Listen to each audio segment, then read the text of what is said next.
Hello বন্ধুরা, কেমন আছো সবাই? আমি তো খুব ভালো আছি। চলে এসেছি নতুন একটা ব্রেকফাস্ট রেসিপি নিয়ে।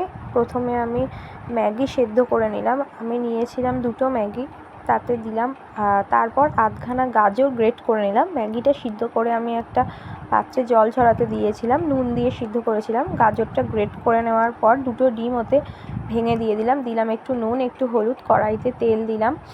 দিয়ে ডিম প্রথমে অর্ধেকটা দিলাম, ওই ডিমটা ফেটিয়ে নিয়েছিলাম, দিয়ে অর্ধেকটা দিলাম। দিয়ে যখন ডিমটা ভাজা মতো হয়ে গেছে তখন ওপর দিয়ে আমি ওই যে নুডলসটা আমি জল ঝরিয়ে রেখে দিয়েছিলাম সেটা ডিমের ওপর দিয়ে দিলাম।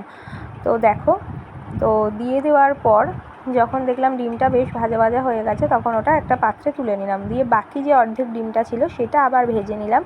দিয়ে ওই নুডলসটার ওপর একটুখানি চাট মশলা, একটুখানি সস, একটু বিট নুন আর একটু গোলমরিচের গুঁড়ো দিয়ে নিয়েছিলাম। দিয়ে বাকি ডিমটা ভেজে তার ওপরে আবার চাপিয়ে দিলাম, খানিকটা পিৎজা টাইপের। তো এই রেসিপিটা তোমরাই নাম দিও, আমি কি নাম দেবো বুঝতে পারছি না।